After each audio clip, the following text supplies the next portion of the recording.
Hello friends, कैसे हो? Hope सब बढ़िया हो गए। Welcome to my YouTube channel UGC NET commerce made easy. यहाँ पे आपको पेपर टू कॉमर्स का complete syllabus from unit 1 to unit 10 करवाया जा रहा है। Unit 6 business management and human resource management की चल रही है। आज हमारा लास्ट सेशन है, इससे हमारी यूनिट नंबर 6 कंप्लीट हो जाएगी। होप सो आपको जितना पहले करवाया वो अच्छे से समझ आ गया होगा। अगर कोई डाउट है तो आप पूछ सकते हो कमेंट सेक्शन में। रिवीजन सीरीज जनरल पेपर 1 और पेपर 2 कॉमर्स की यूट्यूब पे कंडक्ट हो रही है। इसका कंप्लीट सिलेबस आपको डेली बेसिस पे क्लासेस कंडक्ट हो रही है, करवाया जा रहा है। So do like, subscribe and share the channel. So start करते हैं आज का सेशन, जिसमें हमारे कुछ मेन टॉपिक्स रह गए प्लस प्रीवियस ईयर क्वेश्चंस। देखो, ऑर्गेनाइजेशनल कल्चर, ऑर्गेनाइजेशनल डेवलपमेंट और ऑर्गेनाइजेशनल चेंज, ये वो फंडामेंटल कॉन्सेप्ट्स हैं जो एक ऑर्गेनाइजेशन के वाइब को, ग्रोथ को और अडेप्टेबिलिटी को शेप करते हैं। ऑर्गेनाइजेशन कल्चर की बात करें तो ये वो शेयर्ड वैल्यूज, बिलीव्स, नॉर्म्स और बिहेवियर हैं जो एक कंपनी का कलेक्टिव आइडेंटिटी और पर्सनालिटी बनाते हैं। ये बताते हैं कि एम्प्लॉयज कैसे डिसीजंस लेते हैं, कैसे कम्युनिकेट करते हैं और अपना वर्क एनवायरनमेंट कैसे परसीव करते हैं। और वही ऑर्गेनाइजेशनल डेवलपमेंट की बात करें, एक प्लान्ड अप्रोच है जो ऑर्गेनाइजेशन के इफेक्टिवनेस, एफिशिएंसी और एम्प्लॉय वेलबींग को इन्हेंस करती है थ्रू डायग्नोसिस, इंटरवेंशंस और इवैल्यूएशंस।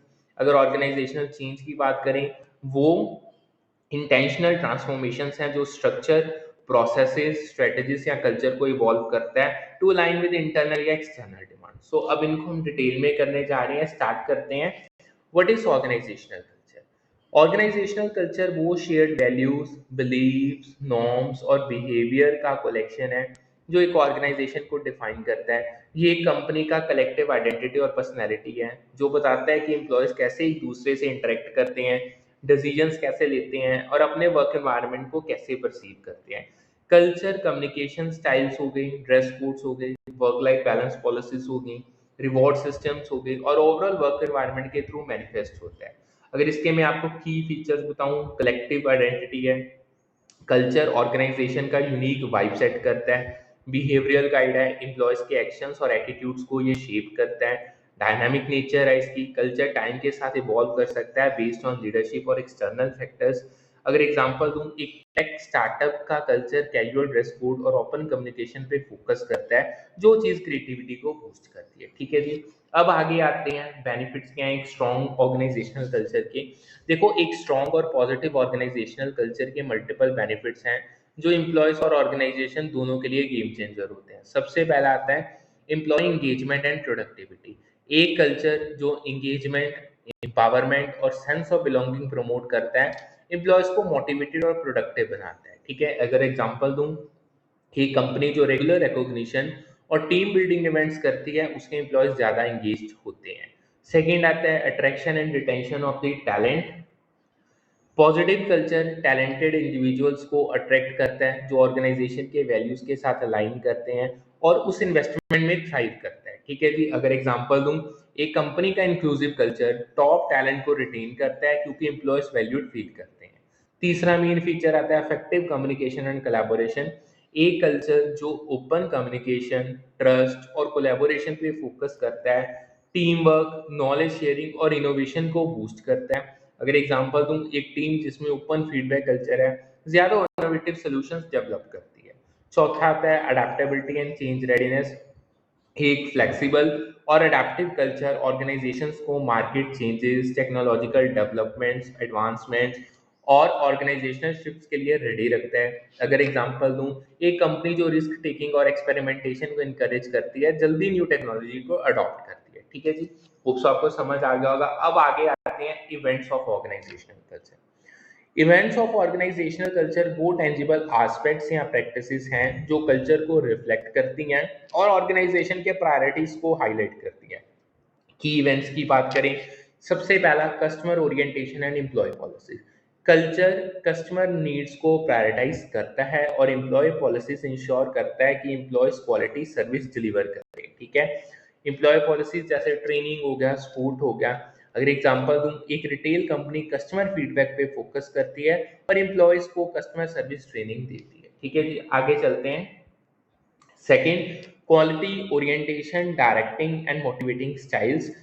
कल्चर क्वालिटी पे एम्फोसिस देता है और लीडरशिप स्टाइल्स एम्प्लॉयज को गाइड और इंस्पायर करती है।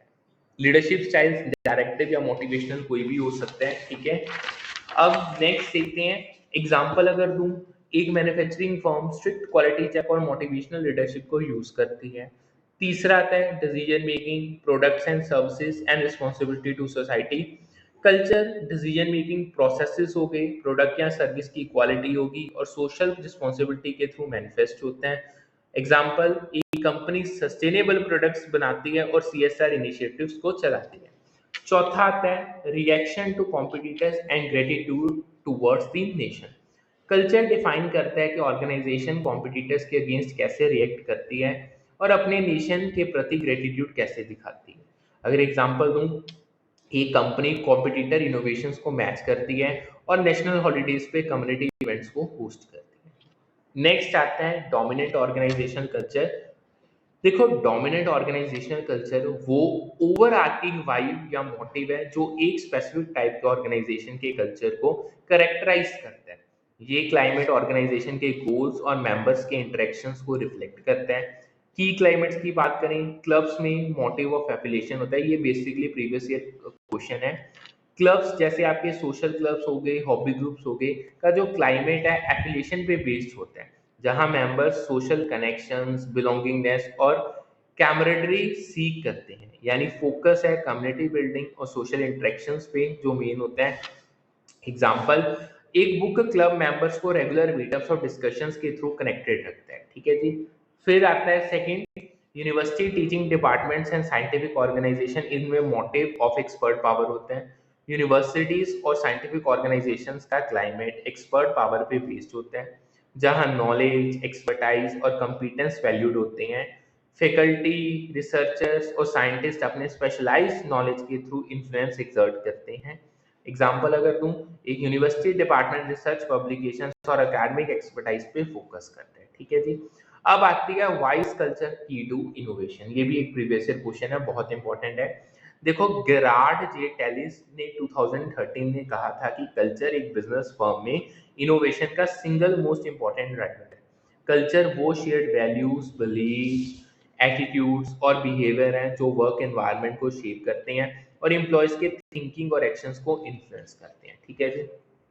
की इनसाइट्स बताऊं, एक इनोवेशन फोकस्ड कल्चर एम्प्लॉयज को न्यू आइडियाज जनरेट करने में, रिस्क लेने और चेंज को एम्ब्रेस करने के लिए इनकरेज करते हैं। ये क्रिएटिविटी, कोलैबोरेशन और कॉन्टिन्यूस इंप्रूवमेंट के माइंडसेट को सपोर्ट करता है। एम्प्लॉयज इन ऐसे यानी ऐसे कल्चर में एग्जिस्टिंग नॉर्म्स को चैलेंज करते हैं और इनोवेटिव सॉल्यूशंस को डेवलप करते हैं। अगर एग्जांपल दूं, एक टेक्नोलॉजी कंपनी का कल्चर एक्सपेरिमेंटेशन और फेलियर को सेलिब्रेट करता है, जिससे ब्रेक थ्रू प्रोडक्ट्स निकलते हैं रिजल्ट में। अब आगे आता है ऑर्गेनाइजेशनल डेवलपमेंट। ऑर्गेनाइजेशनल डेवलपमेंट एक प्लान्ड और सिस्टमेटिक अप्रोच है जो ऑर्गेनाइजेशन की इफेक्टिवनेस, एफिशिएंसी और एम्प्लॉय वेलबींग को इम्प्रूव करती है। ये फोकस करता है ऑर्गेनाइजेशन के कैपेसिटी को चेंज एम्ब्रेस करने, एम्प्लॉयज को डेवलप करने और स्ट्रक्चर, प्रोसेसेस और कल्चर को स्ट्रेटेजिक गोल के साथ अलाइन करने पे। इसके मेन ऑब्जेक्टिव्स की बात करें, सबसे पहला परफॉर्मेंस इंप्रूवमेंट, प्रोडक्टिविटी और क्वालिटी को इन्हेंस करना, जिसका मेन ऑब्जेक्टिव है। एम्प्लॉयज की ग्रोथ, स्किल्स और एंगेजमेंट को बूस्ट करना। अडेप्टेबिलिटी की बात करें तो चेंज के लिए ऑर्गेनाइजेशन को रेडी करना। एग्जाम्पल, एक कंपनी ऑर्गेनाइजेशन डेवलपमेंट के थ्रू लीडरशिप ट्रेनिंग और प्रोसेस ऑप्टिमाइजेशन प्रोग्राम्स को लॉन्च करती है। अब आगे आते हैं कुछ की एस्पेक्ट्स ऑर्गेनाइजेशनल डेवलपमेंट के। देखो, ऑर्गेनाइजेशन डेवलपमेंट के तीन मेन एस्पेक्ट्स हैं जो इस प्रोसेस को स्ट्रक्चर्ड और इफेक्टिव बनाते हैं। सबसे पहले आता है डायग्नोसिस। ऑर्गेनाइजेशनल डेवलपमेंट शुरू होती है ऑर्गेनाइजेशन के करंट स्टेट के डायग्नोसिस करने से। स्ट्रेंथ्स, वीकनेस, अपॉर्चुनिटीज और चैलेंजेस आइडेंटिफाई करना। डाटा कलेक्शन मेथड जैसे आपके सर्वेस हो गए, इंटरव्यूज हो गए और ऑब्जर्वेशन यूज होते हैं। अगर एग्जांपल दूं, एक company employee satisfaction service conduct करती है टू आइडेंटिफाई मोरल इश्यूज। फिर आती है इंटरवेंशंस। डायग्नोसिस के बेसिस पे इंटरवेंशंस डिजाइन और इंप्लीमेंट किए जाते हैं टू स्पेसिफिक इश्यूज एड्रेस, ताकि स्पेसिफिक इश्यूज एड्रेस हो सके या उनको किया जा सके। इंटरवेंशन में team building, leadership development, process improvements, change management और ट्रेनिंग प्रोग्राम सब कुछ आ जाता है। एग्जाम्पल, एक कंपनी लो कोलैबोरेशन के लिए टीम बिल्डिंग वर्कशॉप्स को ऑर्गेनाइज करती है। तीसरा आता है इवैल्यूएशन। इंटरवेंशन के इफेक्टिवनेस को ऑनगोइंग इवैल्यूएशन और फीडबैक के थ्रू असेस किया जाता है। ये एडजस्टमेंट्स और रिफाइनमेंट्स अलाउ करती हैं टू इंश्योर डिजायर्ड आउटकम्स। अगर एग्जांपल दूं, एक कंपनी ट्रेनिंग प्रोग्राम के पोस्ट सर्विस से फीडबैक कलेक्ट करती है टू मेजर द इम्पैक्ट। ठीक है, अब आगे आता है चेंज। ऑर्गेनाइजेशनल चेंज वो प्लान्ड ऑल्टरेशन है जो ऑर्गेनाइजेशन के स्ट्रक्चर, प्रोसेसेस, स्ट्रेटजीज या कल्चर में होती है to align with internal factors या एक्सटर्नल फैक्टर्स। इंटरनल फैक्टर जैसे स्ट्रेटेजिक शिफ्ट्स हो गए, टेक्नोलॉजिकल एडवांसमेंट्स हो गया। एक्सटर्नल फैक्टर जैसे मार्केट के ट्रेंड्स हो गए, रेगुलेशंस हो गया। की ड्राइवर्स की बात करें इंटरनल की, न्यू लीडरशिप, मर्जर्स या टेक्नोलॉजिकल अपग्रेड्स हो गए। एक्सटर्नल की बात करें कस्टमर की डिमांड्स, इकोनॉमिक शिफ्ट्स होना, रेगुलेटरी चेंजेस हो गए।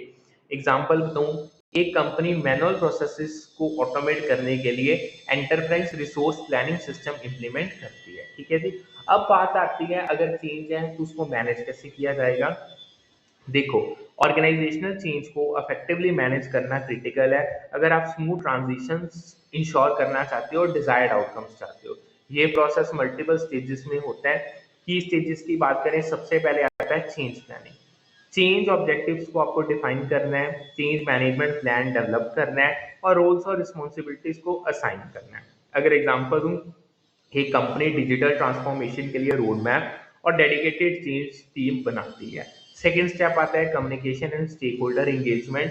चेंज की नीड कम्युनिकेट करना, कंसर्न्स एड्रेस करना और एम्प्लॉयज और स्टेक होल्डर्स को इन्वॉल्व करना ताकि सपोर्ट बिल्ड हो सके। अगर एग्जांपल दूं, एक कंपनी टाउन हॉल्स होस्ट करती है टू एक्सप्लेन रीस्ट्रक्चरिंग बेनिफिट्स। तीसरा, चेंज इम्प्लीमेंटेशन। चेंज प्लान को एग्जीक्यूट करना, प्रोग्रेस मॉनिटर करना और रेसिस्टेंस या ऑब्स्टेकल्स को एड्रेस करना। इंटरवेंशन जैसे रीस्ट्रक्चरिंग, प्रोसेस रीडिजाइन या टेक्नोलॉजी इम्प्लीमेंटेशन इन्वॉल्व हो सकती है। अगर एग्जांपल दूं, एक company new CRM software roll out करती है विद अ फेज ट्रेनिंग। चौथा आता है चेंज इवैल्यूएशन। चेंज के इम्पैक्ट को असेस करना, फीडबैक को गैदर करना और एडजस्टमेंट करना ताकि एक सक्सेसफुल इम्प्लीमेंटेशन हो सके। अगर मैं इसकी आपको एग्जांपल दूं, एक कंपनी पोस्ट चेंज सर्वे से एम्प्लॉय सेटिस्फेक्शन को मेजर करती है। ठीक है जी। अब आगे चलते हैं। अब हमारी होते हैं स्टार्ट प्रीवियस ईयर क्वेश्चंस। बहुत इंपॉर्टेंट है ये सारे। सबसे पहले आता है what are vertical stretch goals. देखो, वर्टिकल स्ट्रेच गोल्स वो एम्बिशियस टारगेट्स हैं जो इंडिविजुअल्स या टीम्स को higher levels of success achieve करने के लिए चैलेंज करते हैं within their current rules या एक्टिविटीज। ये गोल्स एग्जिस्टिंग परफॉर्मेंस को पुश करते हैं और कॉन्टिन्यूस इंप्रूवमेंट को ड्राइव करते हैं। फीचर्स की बात करिए, रोल स्पेसिफिक है, करंट जॉब स्कोप के अंदर हायर बेंचमार्क सेट करते हैं, ग्रोथ ओरिएंटेड है, स्किल्स, नॉलेज और रिस्पॉन्सिबिलिटीज एक्सपेंड करने पे इनका फोकस होता है। अगर एग्जांपल दूं, एक सेल्स पर्सन को एनुअल सेल्स टारगेट 20% इंक्रीज करने का गोल दिया जाता है। नेक्स्ट आता है एडवांटेजेस क्या है डिसीजन सपोर्ट सिस्टम की। देखो, decision support system computerised tools हैं जो डाटा, मॉडल्स और एल्गोरिथम्स यूज करके डिसीजन मेकर्स को इन्फॉर्म्ड और इफेक्टिव डिसीजंस लेने में हेल्प करते हैं। ये सिस्टम्स कॉम्प्लेक्स प्रॉब्लम्स को सिंप्लीफाई करते हैं और स्ट्रेटेजी प्लानिंग को सपोर्ट करते हैं। एडवांटेजेस बताऊं, enhance decision making.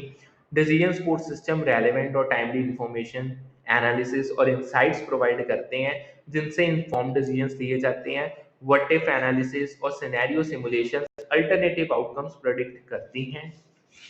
Next example अगर दूं, एक कंपनी डीएसएस यूज करती है टू प्रोडिक्ट मार्केट एक्सपेंशन और आउटकम। ठीक है। सेकेंड मेन एडवांटेज आता है improved efficiency. DSS decision making process को ऑटोमेट और स्ट्रीमलाइन करते हैं जिससे टाइम और एफर्ट रिड्यूस होता है। लार्ज डाटा वॉल्यूम्स को ऑर्गेनाइज और प्रोसेस करते हैं, रियल टाइम अपडेट्स इससे अवेलेबल होते हैं। एग्जाम्पल, एक रिटेलर डीएसएस से इन्वेंट्री मैनेजमेंट को फास्टर करता है। तीसरी मेन एडवांटेज है facilitates complex decisions. DSS complex और अनस्ट्रक्चर्ड प्रॉब्लम्स को हैंडल करते हैं। अनस्ट्रक्चर्ड प्रॉब्लम यानी मल्टीपल जिसमें वेरिएबल्स हैं या अनसर्टेनिटीज इन्वॉल्व है। मॉडलिंग, सिमुलेशन और ऑप्टिमाइजेशन टूल्स ऑप्शंस इवैल्यूएट करने में हेल्प करती हैं। अगर एग्जांपल दूं, एक कंपनी डीएसएस से रिसोर्स एलोकेशन के लिए ऑप्टिमल स्ट्रेटजीज को चूज करती है। फिर आता है collaboration and communication. DSS shared platform provide करते हैं फॉर इंफॉर्मेशन शेयरिंग और कलेक्टिव एनालिसिस। रिपोर्ट्स, विजुअलाइजेशंस और प्रेजेंटेशंस जनरेट करते हैं जो डिसीजंस को रेशनल को उसके जो उसके पीछे रैशनल है उसको कम्युनिकेट करते हैं। एग्जाम्पल, एक टीम डीएसएस से प्रोजेक्ट प्रपोजल्स कोलैबोरेटली वैल्यूएट करती है। पांचवा आता है adaptability and scalability.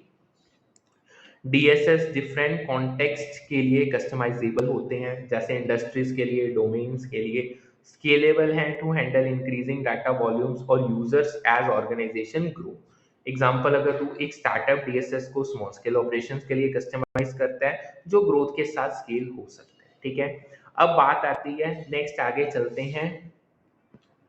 Hope so आपको जितना करवाया उतना समझ आ गया होगा। अब हम अपना नेक्स्ट टॉपिक पे चलते हैं। करने से पहले देखो, जो फंक्शंस हैं लोअर मैनेजमेंट के, human relation approach, market competitive plans, उकेनेस थ्योरी, बर्नआउट हो गया, ऑर्गेनाइजेशनल सोशलाइजेशन, ब्रेनस्टॉर्मिंग और कस्टमर रिलेशनशिप साइकिल, ये सारे अब हम टॉपिक्स करने जा रहे हैं।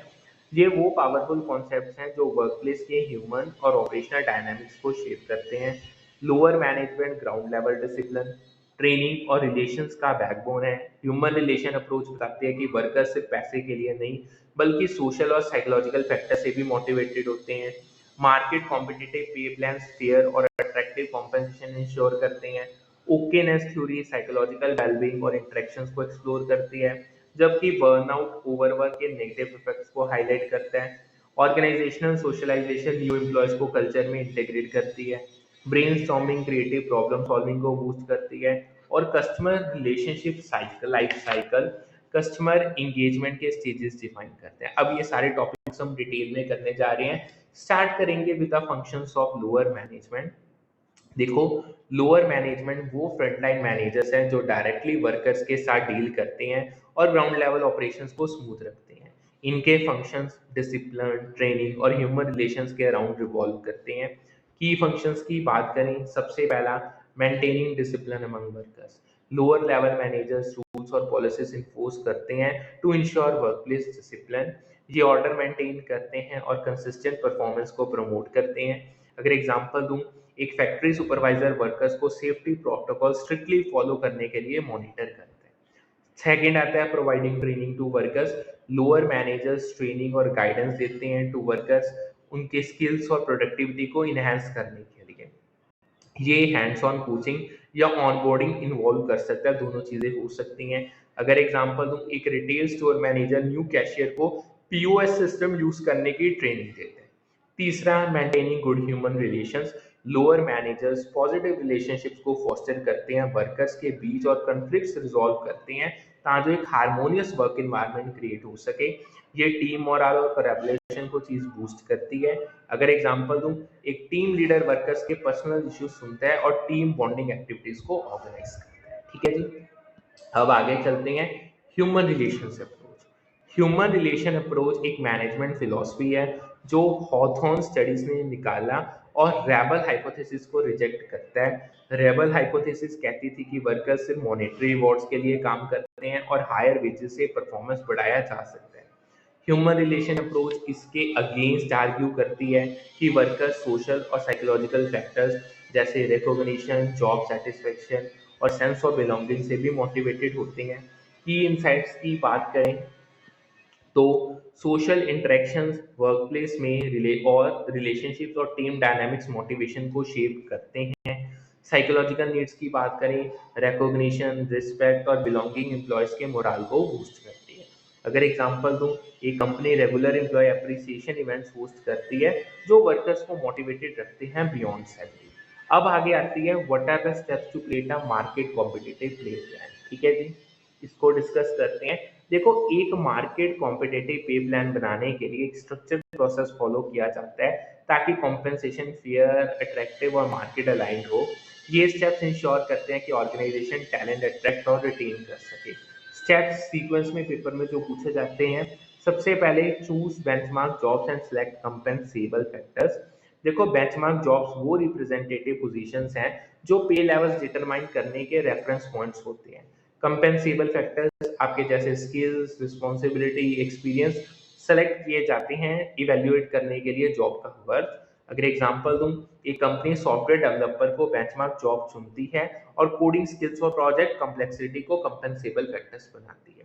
सेकेंड स्टेप आता है define each compensable factor and determine its degree in each job. हर कंपेंसेबल फैक्टर को डिफाइन किया जाता है और उसका डिग्री या लेवल हर जॉब के लिए साइन किया जाता है।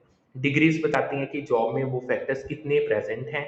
अगर एग्जांपल दूं, एक डेवलपर जॉब में टेक्निकल स्किल्स हाई डिग्री पे हैं जबकि लीडरशिप मीडियम डिग्री पे। ठीक है। तीसरा स्टेप आता है compare and just current and market wage rates for jobs. Organisation अपने करंट वेज रेट्स को मार्केट वेज रेट्स के साथ कंपेयर करती है और डिस्क्रिपेंसीज को एडजस्ट करती है। ये कॉम्पिटिटिवनेस और मार्केट अलाइनमेंट इंश्योर करती है। अगर एग्जांपल दूं, एक कंपनी देखता है कि उसे उसके जो डेवलपर मार्केट से 10% कम कमा रहे हैं तो सैलरी एडजस्ट करती है। ठीक है। चौथा था डेवलप पे ग्रेड्स। पे ग्रेड्स प्री डिटरमाइंड पे रेंजेस हैं जो जॉब्स को उनके रिलेटिव वैल्यू के बेसिस पे ग्रुप करते हैं। ठीक है जी। ये सिस्टमेटिक कॉम्पेंसेशन फ्रेमवर्क प्रोवाइड करते हैं। अगर एग्जांपल दूं, एक कंपनी 5 पे ग्रेड्स बनाती है जिसमें जूनियर रोल्स ग्रेड 1 में और सीनियर रोल्स ग्रेड 5 में होते हैं। पांचवा स्टेप आता है एस्टैब्लिश रेट चेंजेस। पे ग्रेड्स के अंदर रेट चेंजेस या इंक्रीमेंट्स डिफाइन किए जाते हैं इंक्लूडिंग मिनिमम, मिड पॉइंट और मैक्सिमम पे levels. Salary progression rule set किए जाते हैं। ठीक है। अगर एग्जांपल दूं, एक कंपनी ग्रेड 1 के लिए 5% एनुअल इंक्रीमेंट और मैक्स सैलरी कैप सेट करती है। अब नेक्स्ट आती है ओकेनेस थ्योरी। देखो, थॉमस ए हैरिस की book I am okay you are okay 1967 में इंट्रोड्यूस्ड उसने किया ओकेनेस थ्योरी। साइकोलॉजिकल वेलबींग और इंटरपर्सनल इंटरेक्शंस को एक्सप्लोर करती है। ये थ्योरी 4 स्टेट्स डिफाइन करती है जो आई एम ओके और यू आर ओके के कॉम्बिनेशन से बनती हैं, जो इंडिविजुअल के सेल्फ परसेप्शन और अदर्स दूसरों के उनके उनके माइंड में दूसरों को लेके क्या व्यूज है उसको रिफ्लेक्ट करते हैं। की स्टेट्स की बात करें तो जो सबसे पहली स्टेट आती है I am not okay you are not okay यानी विड्रॉ। दोनों इंडिविजुअल्स अपने आप को और दूसरों को इनएडिक्वेट या अनसेटिस्फाइड परसीव करते हैं। ये विड्रॉल और डिसकनेक्शन का माइंडसेट है। एग्जांपल, एक एम्प्लॉय टीम में डिसएंगेज रहता है क्योंकि उसे लगता है कि वो कैपेबल है नहीं, ना टीम कैपेबल है। सेकेंड है I am okay you are not okay, task obsessive. एक पर्सन अपने आप को कैपेबल मानता है बट दूसरों को इंफीरियर देखता है। ये टास्क ऑब्सेशन और कंट्रोल सीकिंग बिहेवियर को ये चीज ट्रिगर करती है। एग्जांपल, एक मैनेजर अपने टीम को माइक्रो मैनेज करता है क्योंकि उसे लगता है सिर्फ वो ही काम ठीक कर सकता है। तीसरा I am okay you are okay confronting. ये हेल्दी स्टेट है जहां दोनों इंडिविजुअल्स अपने आप को और दूसरों को पॉजिटिव देखते हैं। ये ओपन कम्युनिकेशन और कोलैबोरेटिव कॉन्फ्लिक्ट रेजोल्यूशन को प्रमोट करता है। एग्जाम्पल, एक टीम लीड कॉन्फ्लिक्ट्स को ओपनली डिस्कस करती है और सॉल्यूशंस के लिए टीम के साथ मिलकर काम करती है। चौथा आता है I am not okay you are okay dependent. एक पर्सन अपने आप को इनएडिक्वेट मानता है बट दूसरों को कैपेबल देखता है। ये डिपेंडेंसी और रिलायंस ऑन अदर्स को ट्रिगर करती है। एग्जांपल, एक न्यू एम्प्लॉय मैनेजर पे एक्सेसिवली डिपेंड करता है फॉर डिसीजन मेकिंग। बेसिकली ये मैचिंग का क्वेश्चन आया था, एक तरफ स्टेज दूसरी तरफ डिस्क्रिप्शन, आपने मैच करके बताना था। अब आगे आता है स्टेजेस ऑफ बर्नआउट। देखो, बर्नआउट एक क्रॉनिक स्ट्रेस कंडीशन है जो एक्सेसिव वर्क और इमोशनल ओवरलोड से होती है। ये 3 मेन स्टेजेस में प्रोग्रेस करता है। स्टेजेस, सबसे पहला आता है fatigue due to excessive work. पहला स्टेज है एग्जॉशन, जहां एम्प्लॉयज फैटीग्ड और ड्रेन्ड फील करते हैं ड्यू टू प्रोलॉन्ग्ड स्ट्रेस और वर्कलोड। एग्जांपल, एक एम्प्लॉय ओवरटाइम के कारण फिजिकली और मेंटली थक जाता है। सेकंड आता है डिसलाइक फॉर वर्क। दूसरा स्टेज है साइनिज्म, जहां एम्प्लॉय नेगेटिव फीलिंग्स और डिससेटिस्फेक्शन डेवलप करते हैं टुवर्ड्स वर्क, जिससे मोटिवेशन और एंगेजमेंट लूज होता है। एग्जांपल, एक सेल्स पर्सन क्लाइंट से बात करने में इंटरेस्ट खो देता है। तीसरा, फेलियर टू अचीव टारगेट्स। तीसरा स्टेज है इनएफिशिएंसी, जहां एम्प्लॉय टारगेट्स अचीव नहीं कर पाते और ओवरवेल्म्ड फील करते हैं, जिससे रिड्यूस्ड प्रोडक्टिविटी रिजल्ट में निकलती है। एग्जाम्पल, एक मैनेजर प्रोजेक्ट्स कंप्लीट नहीं कर पाता क्योंकि बर्नआउट उसकी फोकस खत्म कर देता है। नेक्स्ट आता है अफेक्ट्स क्या है बर्नआउट के। देखो, बर्नआउट के सीरियस कॉन्सिक्वेंसेस होते हैं जो एम्प्लॉयज के बिहेवियर और हेल्थ पर असर डालते हैं। की इफेक्ट्स की बात करें, negative social behaviour. Burnout irritability, aggression और नेगेटिव एटीट्यूड को ट्रिगर करता है, जिससे पुअर सोशल इंटरेक्शंस होती हैं। एग्जांपल, एक बर्नआउट एम्प्लॉय कलीग्स पे चिड़चिड़ापन दिखाता है। Second, physical and mental strain, burnout physical symptoms जैसे आपके फटीग्स, हेडेक्स, स्लीप इश्यूज, और मेंटल स्ट्रेन जैसे इमोशनल एग्जॉशन हो गया, डीपर्सनलाइजेशन का कॉज बन सकता है। एग्जांपल, एक एम्प्लॉय बर्नआउट से इंसोम्निया और एंजाइटी को फेस करता है। ठीक है जी।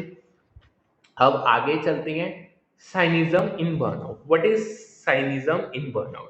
साइनिज्म बर्नआउट का एक कोर सिम्टम है जहां एम्प्लॉय विड्रॉज फ्रॉम अदर्स और लैक ऑफ इंटरेस्ट दिखाता है टुवर्ड्स कोलीग्स, कस्टमर्स या वर्क रिस्पॉन्सिबिलिटीज। ये इमोशनल डिटैचमेंट के रूप है जो रिलेशनशिप्स और एंगेजमेंट को हार्म करता है। की कैरेक्टरिस्टिक्स की बात करें तो डिटैचमेंट सबसे पहले, एम्प्लॉय इमोशनली और सोशली डिस्टेंट हो जाता है। लैक ऑफ कंसर्न, कस्टमर्स या टीम के प्रति इंडिफरेंस डेवलप होता है। एग्जाम्पल, एक burn out customer service representative customers के कंप्लेंट्स को इग्नोर करते हैं। आगे चलते हैं, अब आगे आते हैं रिसोर्स इम्बैलेंस मॉडल्स। देखो, रिसोर्स इम्बैलेंस मॉडल्स बर्नआउट के कॉजेस को जॉब डिमांड्स और रिसोर्सेज के इम्बैलेंस के थ्रू एक्सप्लेन करते हैं।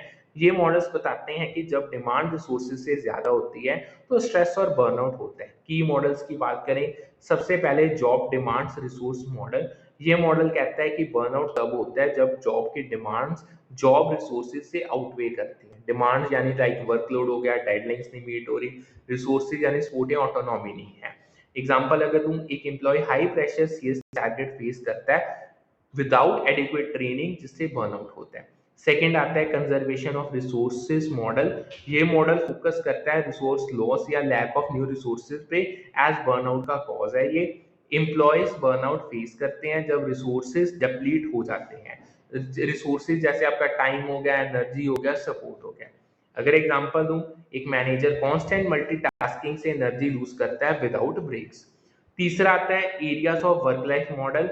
ये मॉडल वर्क लाइफ एरियाज के इम्बैलेंसेस को बर्नआउट का कॉज मानता है। वर्क लाइफ एरियाज यानी आपके वर्कलोड हो गया, कंट्रोल, रिवॉर्ड, कम्युनिटी फेयरनेस की वैल्यूज होगी, ये सब कुछ आ जाएगा। एग्जाम्पल, एक एम्प्लॉय अनफेयर रिवॉर्ड सिस्टम से डिमोटिवेटेड हो जाता है जिससे बर्नआउट में रिजल्ट होता है। अब बात आती है ऑर्गेनाइजेशनल सोशलाइजेशन की। देखो, ऑर्गेनाइजेशनल सोशलाइजेशन वो प्रोसेस है जिसमें न्यू एम्प्लॉयज को ऑर्गेनाइजेशन के कल्चर, नॉर्म्स और एक्सपेक्टेशन से इंट्रोड्यूस किया जाता है ताकि वो अफेक्टिवली इंटीग्रेट हो सके। ये स्पेसिफिकली न्यू मैनेजर्स के लिए डिजाइन नहीं होता, लेकिन उनके ऑनबोर्डिंग के लिए क्रिटिकल है। फिलिंग अ वेकेंट पोजीशन इस प्रोसेस से अलग है जो रिक्रूटमेंट और सिलेक्शन पे फोकस करता है। अब की एस्पेक्ट्स देखें तो न्यू मैनेजर्स के लिए सबसे पहला acquisition of work skills and ability. New managers को ट्रेनिंग और डेवलपमेंट दिया जाता है to acquire job specific skills और एबिलिटीज। अगर एग्जांपल दूं, एक न्यू मैनेजर को प्रोजेक्ट मैनेजमेंट सॉफ्टवेयर की ट्रेनिंग दी जाती है।